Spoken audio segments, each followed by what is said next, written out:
আসসালামু আলাইকুম বন্ধুরা, কেমন আছো? আশা করি ভালো আছো। আলহামদুলিল্লাহ, আমিও বেশ ভালো আছি।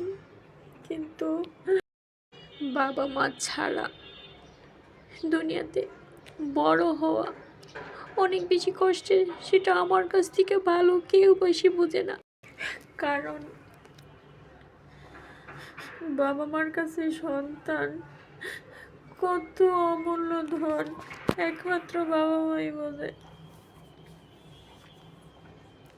ইকরা আপুটা অনেক কষ্ট নিয়ে সুসাইড করেছে রিজিক ছেলেটাকে রেখে। রিজিকের এখন কি হবে, কে দেখবে ওকে, কে দেখাশোনা করবে, খাওয়াবে, ঘুম পাড়াবে? মায়ের মতো এত আদর কেউ ভালোবাসা দিতে পারে না। মায়ের ভালোবাসা দুনিয়ার শ্রেষ্ঠ ভালোবাসা। এমন ঘটনা যেন আর দুনিয়ার কারোর সাথে না ঘটে। এখনকার জমানার পুরুষরা আসলে কেমন তারা নিজেও জানে না। ঘরে হাজার হাজার খাবার থাকতো, বাহিরের খাবারের দিকে তাদের কেন এত রুচি?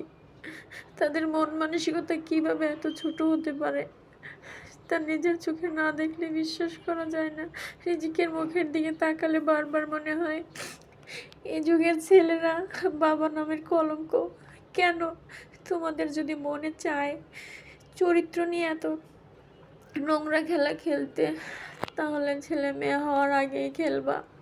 কোনো মেয়ের জীবন নষ্ট করবো না, কোনো মায়ের বুক খালি করবো না, কোনো ছেলের থেকে বাবা মাকে কেড়ে নিবা না। কোনো সন্তানের কাছ থেকে মা বাবা কেড়ে নেওয়া মানে কি জানো? জাহান্নামের আগুনে জ্বলবা তোমরা। আজকে এই কথাগুলো বলতে বাধ্য হইতেছি, কারণ কি জানো? আমারও ছেলে মেয়ে আছে, আমিও স্বামীর সংসার করি। একটা মেয়ে কখন ভুল পথ বাইছে নাই জানো? যখন সে নিজে থেকে তিল তিল হয়ে শেষ হয়ে যায়, তখনই ভুল পথ বাইছে নেয়। কারণ নিজের দিকটা ভাবলে অন্যের দিকটা খুব ক্লিয়ার হয়ে যায়। কারণ একটাই, আমরা নারী জাত, আমরা অনেক কিছু হজম করতে পারি। করতে করতে যখন ধৈর্যের পার হয়ে যায়, তখন আর সহ্য করতে পারি না, তখন অনেক কষ্ট হয়। কি করব? কষ্ট সামাল দিতে না পেরে তখন নিজের সন্তানের এতিম হয়ে যায়, সন্তানকে এতিম করে ফেলায়, এটাই আর কি। তো ওই আপু জানতো না, ইকরা আপু জানতো না যে রিজিক ছেলেটা একা হয়ে যাবে। জানতো, তারপরও ধৈর্যের পার বের হয়ে গেছিল।